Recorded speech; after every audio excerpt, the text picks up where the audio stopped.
warahmatullahi wabarakatuh.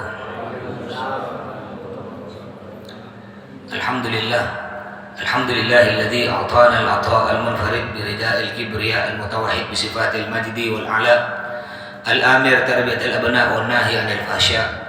Wassalatu wassalamu ala hamilil liwa' akrami da' sahibil maulid wal isra sayyidina Muhammad wa ala alihi wa sahbihi alladzi wajaba 'alaina al-ittiba' amma ba'd. Al-mukarram al-muhtaram yang saya hormati para asatid, para ketua jemaah Masjid Al-Falah, ketua Masjid Al-Falah beserta jajarannya, khususnya yang terhormat sahabat saya yaitu Al-Ustaz Hamidur Rahman bin Kiai Haji Usman Ghalibi, juga yang terhormat para bapak-bapak, ibu-ibu, shaimin shaimat rahimakumullah. Alhamdulillah, untuk kedua kali hari ini kita dapat bertemu lagi. Tadi subuh kita ketemu, sekarang ketemu lagi. Mudah-mudahan Allah selalu memberikan kesehatan kepada kita semua, panjang umur, hingga kita bisa bertemu dengan Ramadan yang akan datang. Shalawat serta salam kita aturkan kepada junjungan kita Nabi besar Muhammad sallallahu alaihi wasallam. Hadirin hadirat shaimin shaimat rahimakumullah. Baiklah, kita akan melanjutkan pelajaran dari ustaz-ustaz yang kemarin, kitab Ayyuhal Walad, kalam nasihat dari Al-Imam Ghazali. Bismillahirrahmanirrahim. Lanjutannya, Ayyuhal Walad, ma lam ta'mal lam tajidil ajar. Wahai anakku, kita maksudnya nih, wahai anak-anak kita semua, malam ta'mal lam tajidil ajar. Selama kamu tidak bekerja, selama kamu tidak beribadah, selama kamu tidak beramal, lam tajidil ajar, maka tidak akan mendapat pahala. Bahasa kita, ada barang, ada duit, ada barang. Ya, ada apa? Ada duit, ada barang. Begitu pula, pingin pahala, amal loh, ibadah loh. Jangan kau ngayal, kada sholat pingin masuk surga. Bukan apa sekarang di Pontianak ini udah ada aliran, saya dapat berita ada aliran namanya aliran tasawuf. Ada bilang aliran tasawuf, ada bilang aliran ma'rifat. Ini aliran ngatakan tak wajib sholat, cukup ingat. Ada di Pontianak, Pak. Banyak orang kena. Ini paling suka nih orang yang malas-malas sholat, ini suka nih. Yang malas ke masjid, tapi kalau yang rajin ke masjid insya Allah tidak mau ya. Jadi ada aliran mengatakan tidak wajib sholat, cukup ingat. Jadi kalau dengar azan, hayya 'alas sholat, tidak usah ke masjid, cukup ingat ya. Ingat, ting, masuk surga. Nyaman. Kalau ada aliran ini, Pak, masuk ke gang Bapak, masuk ke rumah Bapak, kampung Bapak, tempat Bapak, tidak usah diusir, tak usah. Ini aliran yang mengatakan sholat cukup ingat, tak usah usir. Bawa ke rumah Bapak Ibu, ibu-ibu masakkan di ayam goreng. Ketika ayam goreng udah masak, Bapak silakan dimakan. Pak, sila makan, Pak. Ketika dia nak makan, megang paha ayam nih, paha ayam nak nyampe mulut, pegang tangannya. Jangan kau makan ayam tuh, ingat jak makan, kenyang. Tak usah. Yang kerja, mungkin ada yang kerja bangunan, mulai besok tak usah kerja ya, tak usah kerja mulai besok. Senin tak usah kerja. Berdiri di depan pintu rumah, megang sendok semen, ingat, insya Allah dipecat. Ini dia tak ingat Nabi Muhammad sallallahu alaihi wasallam. Apa kata Allah? Ya Muhammad, sal tu'ta isfa'u syafa'. Wahai Muhammad, minta apa saja kamu pasti kuberi. Isfa'u syafa'. Muhammad, kau pasti masuk surga. Bahkan Muhammad, kau bisa memasukkan orang ke dalam surga semau kau berapa banyak jumlahnya. Tapi walaupun Nabi Muhammad oleh Allah dijamin pasti masuk surga, saking seringnya sholat, kaki beliau sampai bengkak. Padahal Nabi Muhammad dijamin pasti masuk surga, kakinya sampai bengkak, dan setiap sholat beliau menangis meneteskan air mata. Ini siapa dia mengatakan sholat cukup ingat? Makanya di sini judulnya malam ta'mal lam tajidil ajar. Selama tidak beramal tidak akan mendapatkan pahala. Hukiyah, diceritakan. Ini cerita. Hukiyah anna rajulan min Bani Israel. Diceritakan ada seorang laki-laki dari Bani Israel. Abadallah ta'ala sab'ina sanah. Beliau ini beribadah kepada Allah 70 tahun lamanya. Tak pernah maksiat, tak pernah, ibadah terus 70 tahun, Pak. Sholat, puasa, haji, zakat, ibadah apa, puasa, baca Al-Quran, tidak pernah bermaksiat sekalipun. 70 tahun kerjanya ibadah. Fa'aradallah ta'ala annahu yaj'aluhu 'alal malaikah. Lalu Allah ingin menampakkan, memberitahu kepada malaikat tentang dia nih, seorang ahli ibadah 70 tahun nih. Fa arsalallahu ilaihi malakan yuhdiru annahu ma'atilkal ibadah la yariku bihi dukhulul jannah. Lalu Allah mengutus seorang malaikat. Malaikat sini, satu malaikat di bawah sini. Kau pergi ke orang yang ahli ibadah yang 70 tahun tuh. Kau bilang ke dia bahwa ibadah kau 70 tahun belum pasti, tak pasti, tak layak, kau tak pantas untuk masuk surga dengan ibadah kau 70 tahun. Bilang ke dia. Akhirnya falamma balaghahu qala al-'abid, ketika malaikat sudah sampai kepadanya menceritakan bahwa malaikat bilang, Ustaz, ya orang ahli ibadah, Pak, Bapak nih yang ahli ibadah 70 tahun, Allah suruh nyampaikan kepada Bapak bahwa Bapak dengan ibadah Bapak nih tak pantas masuk surga. Enggak marah Pak yang orang ahli ibadah nih. Faqala al-'abid, Galal abid, dia berkata, nahnu hulikna lil ibadah wa yanbaghi lana an na'budah. Aku nih diciptakan oleh Allah, tugas aku untuk ibadah. Maka sepantasnya aku menyembah Allah, beribadah. Masalah masuk surga, masuk neraka, aku tak ngurus, itu urusan Allah. Tugas aku hanya ibadah. Wa ma khalaqtul jinna wal insa illa liya'budun. Kata Allah, tidak aku ciptakan jin dan manusia, tugas kita cuma satu, ibadah. Cari duit tuh Pak, kerja tuh sampingan. Inti kita hidup nih ibadah. Cuma banyak kita sekarang terbalik. Cari duit dan inti hidup kita ibadah sampingan. Kalau tanya ya, saya tadi subuh udah cerita nih, ini setan nih, setan nih. Contoh lah nih, sekarang belum puasa nih, kita main HP 10 jam mampu, tapi baca Al-Quran 5 menit tak bisa. Padahal sayang Pak, sayang di bulan puasa Pak, besar pahala. Ibadah sunnah pahalanya sama dengan ibadah wajib. Umroh di bulan puasa pahalanya sama dengan haji. Ngaji baca Al-Quran, kalau kita baca Al-Quran di luar bulan puasa, satu huruf pahalanya 10. Yasin, iya 10, Sin 10. Tapi kalau kita baca Al-Quran sekarang di bulan puasa, satu huruf pahalanya 100. Yasin, iya 100, Sin 100. Jadi Yasin 200. Sayang. Terus, jadi tugas aku ini hanya beribadah kepada Allah.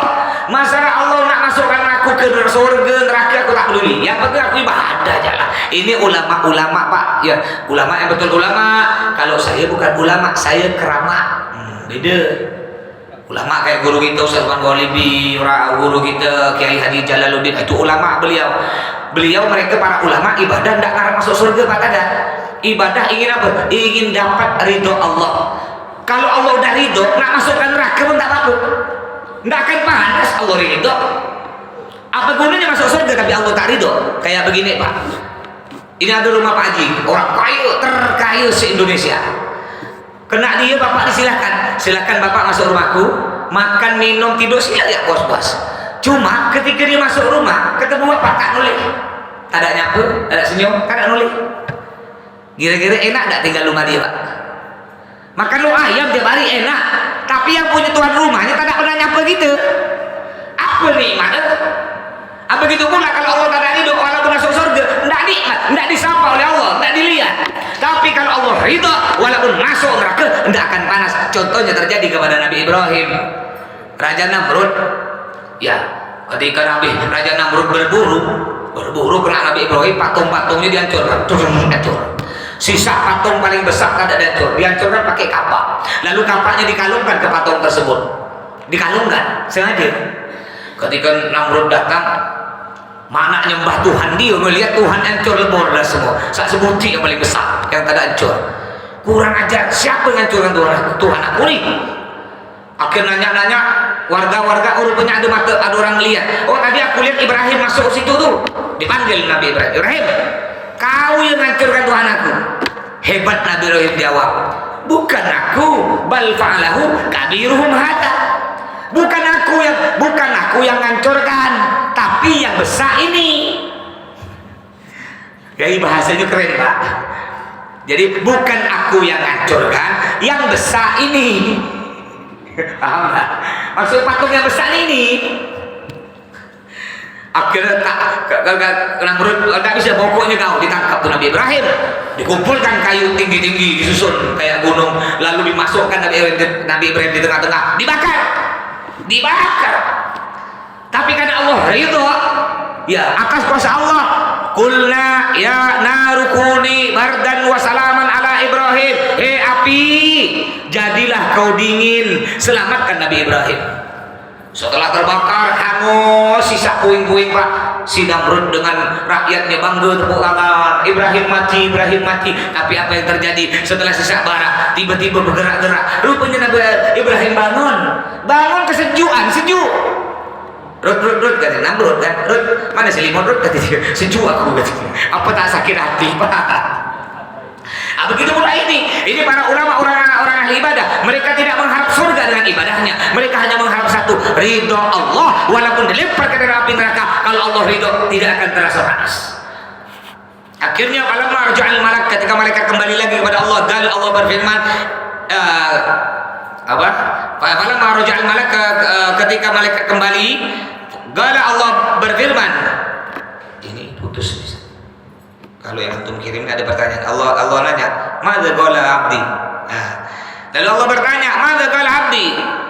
Apa tadi hambaku yang ahli ibadah itu bilang ketika kau bilang 70 tahun kau ibadah tak akan masuk surga? Apa kata dia? Lalu malaikat bilang, "Gal ilahi anta a'lam bima gal." Kata malaikat, "Ya Allah, engkau lebih mengetahui ya atas perkataan orang yang ibadah tersebut." Qala Allah Ta'ala, lalu Allah berfirman, "Idza huwa lam yu'rid an ibadatina fa nahnu ma'al karam la nu'rid anhu." Jika dia orang yang ahli ibadah tidak berpaling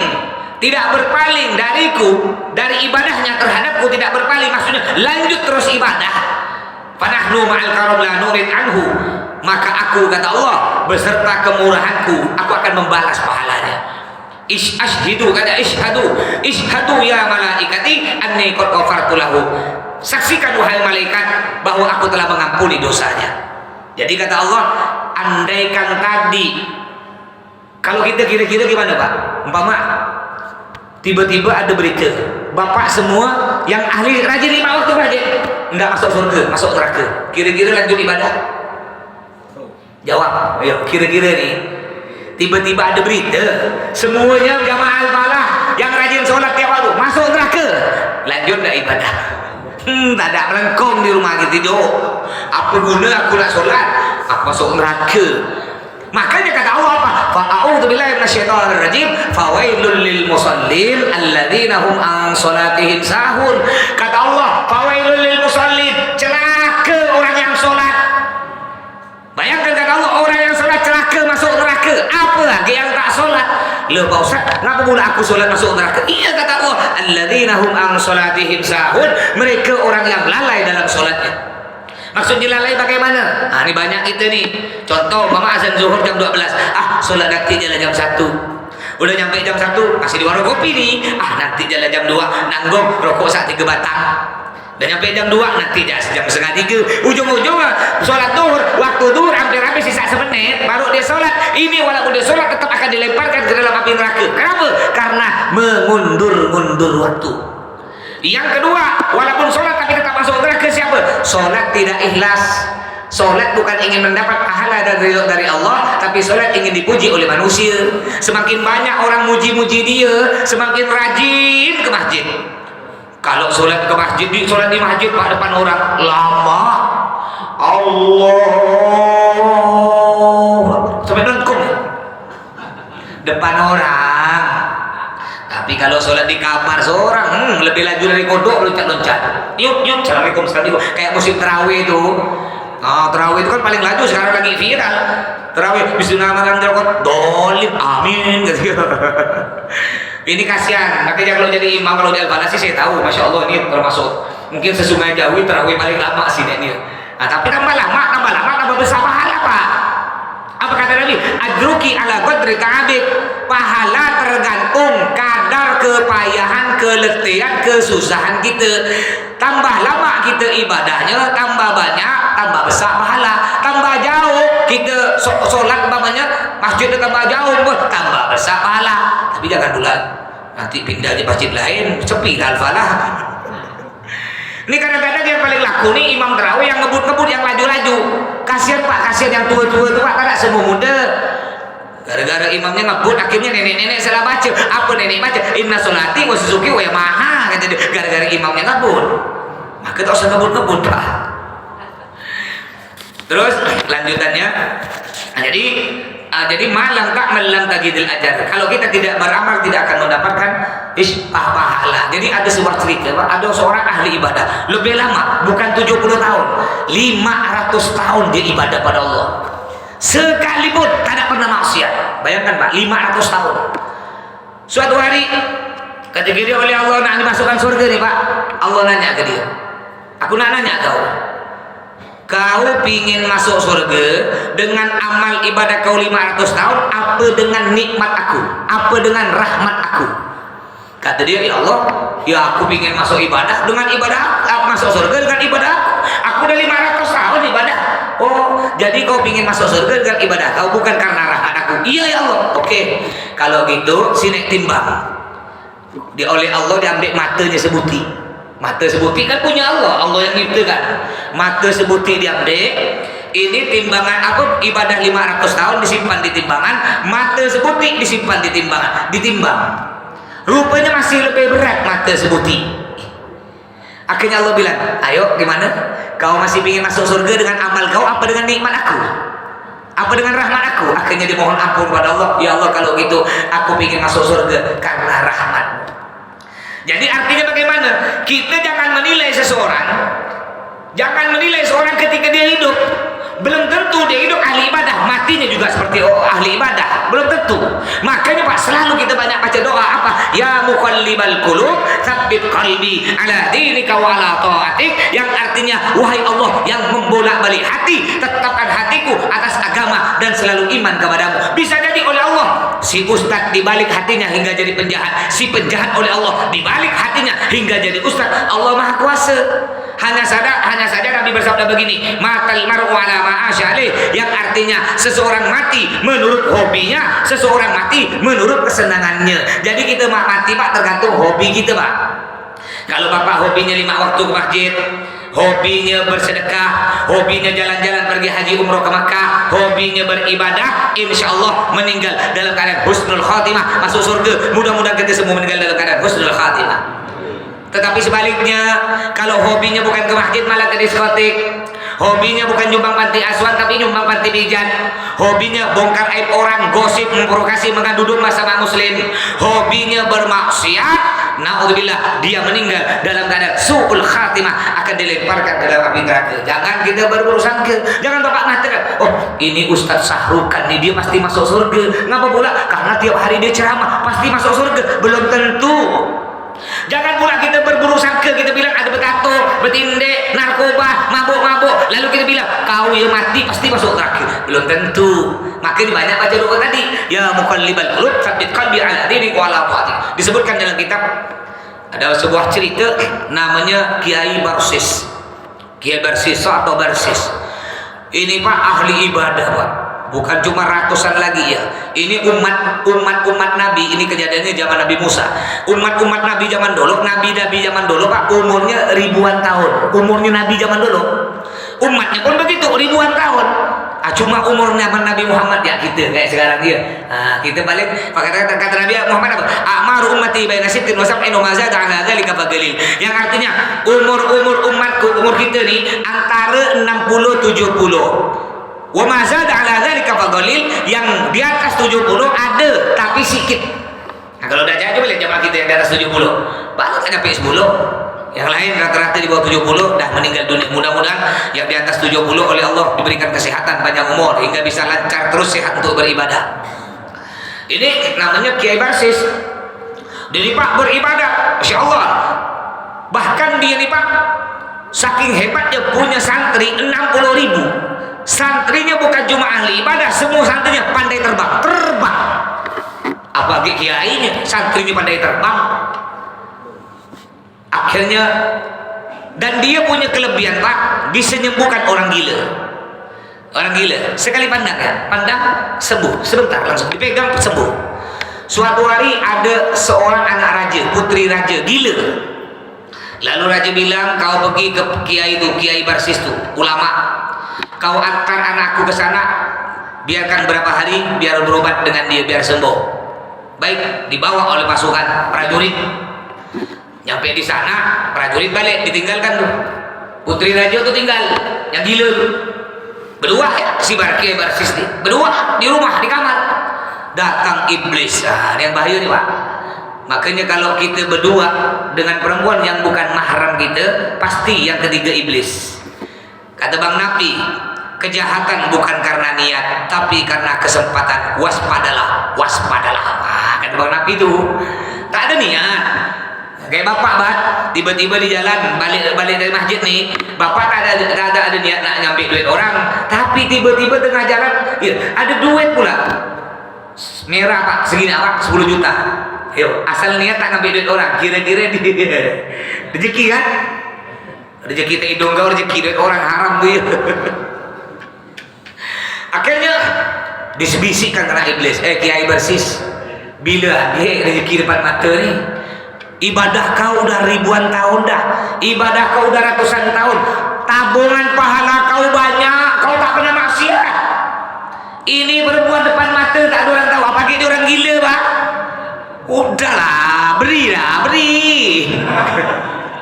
Kalau bahasa kita beri dah. Tak mungkin dia ingat, gila. Kau udah banyak ibadah, sekali kau sekali buat dosa, tak mungkin hilang ibadah kau ni. Paling seperempat ya hilang, masih belum ibadah kau, kata dia. Tergodalah si Barsis ni, ke Barsis ni Pak. Na'udzubillah, diperkosalah anak raja tersebut.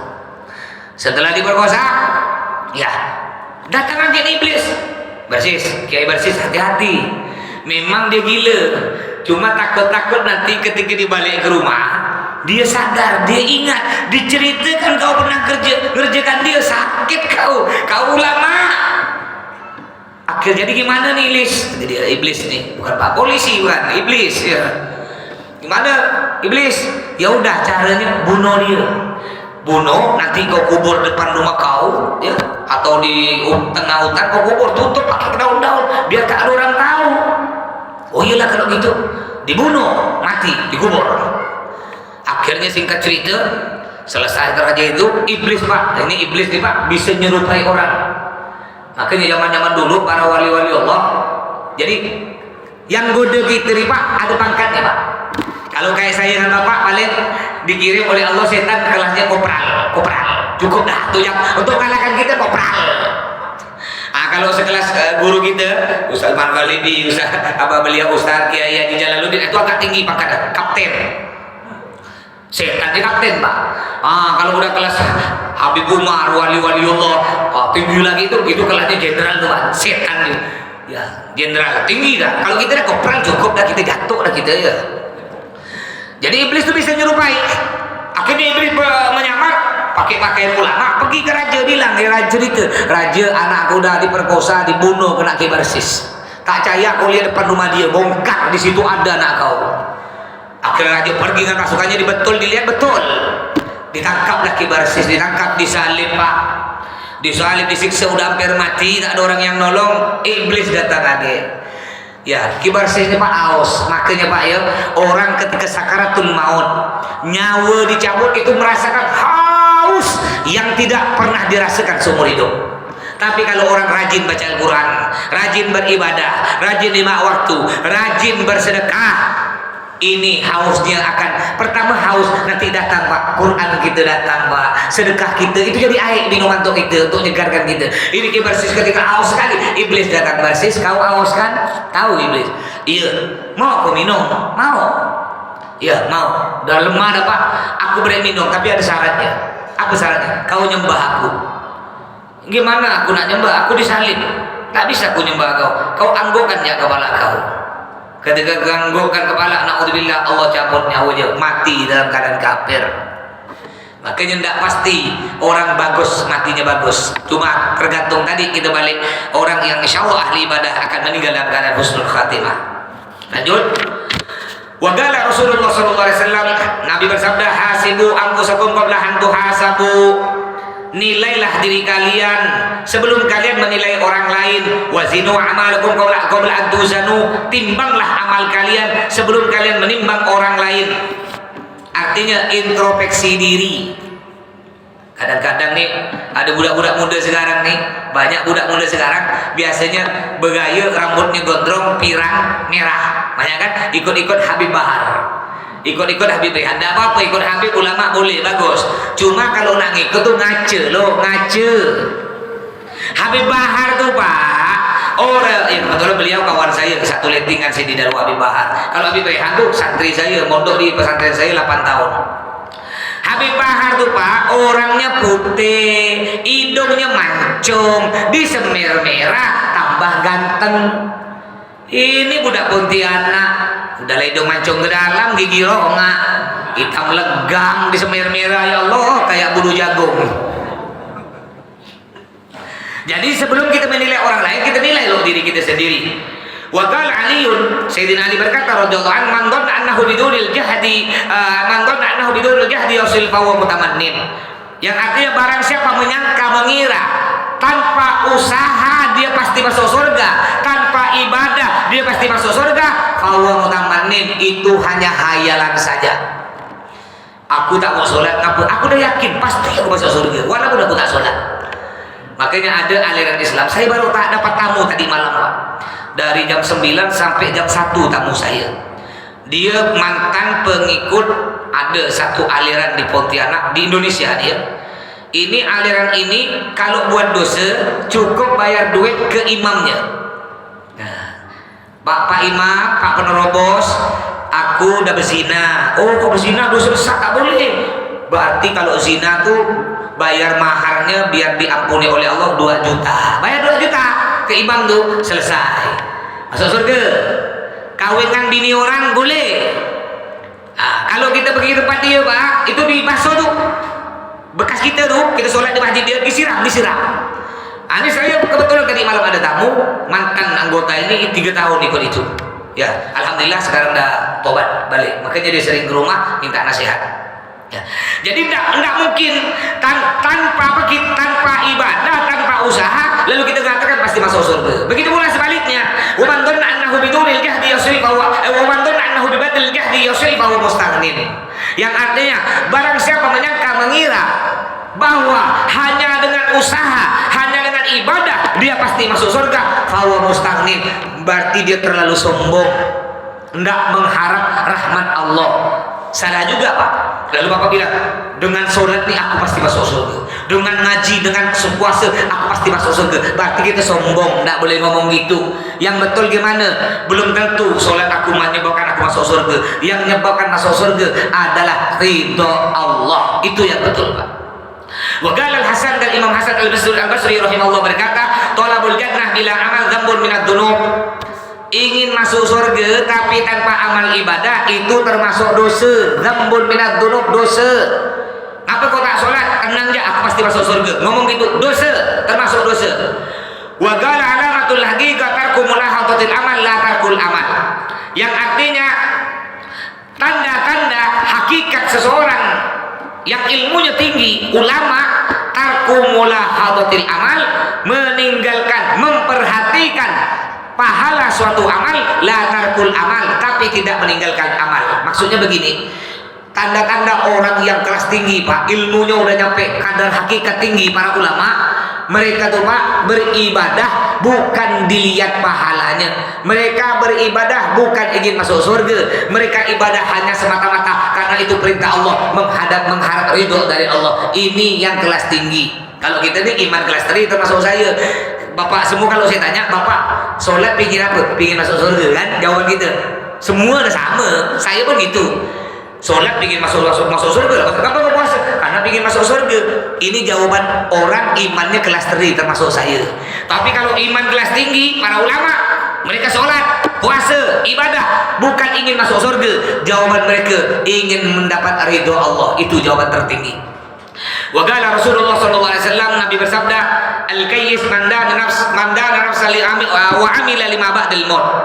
Yang artinya orang yang cerdas, yaitu orang yang menilai diri sendiri, menghitung diri sendiri, wa amila lima ba'dal maut, dan mempersiapkan amal setelah nanti dia mati. Ini orang cerdas.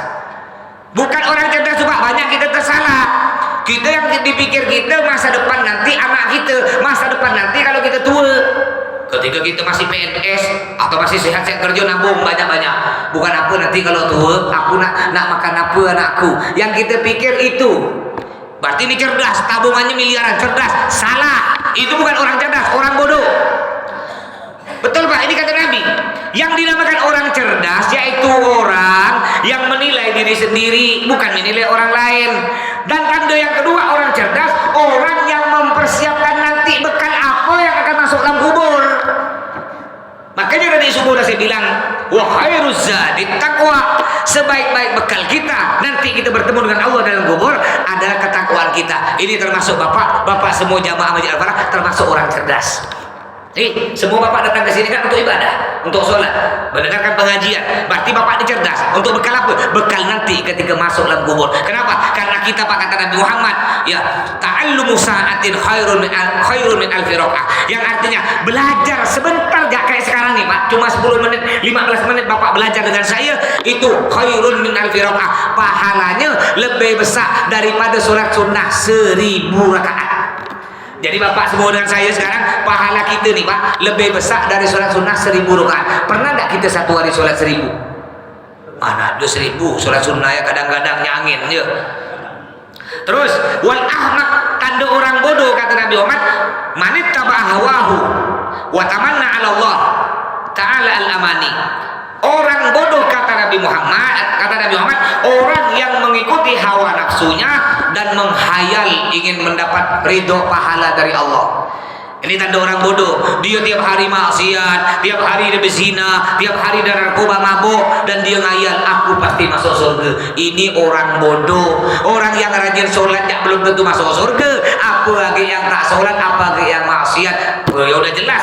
Innallaha la yukhliqul mi'ad. Sesungguhnya Allah tidak akan mengingkari janjinya. Kata Allah, siapa yang ahli ibadah akan aku masukkan dalam surga. Tapi sebaliknya, siapa yang ahli maksiat akan aku lemparkan ke dalam neraka. Mudah-mudahan kita semua oleh Allah diampuni dosa-dosa kita, diterima amal ibadah kita, diterima puasa kita. Mudah-mudahan kita semua meninggal dalam keadaan husnul khatimah, masuk surga bersama baginda Nabi sallallahu alaihi wasallam. Mungkin sampai di sini, kurang lebihnya mohon maaf. Usikum nafsi taqwallah. Assalamualaikum warahmatullahi wabarakatuh. Assalamualaikum.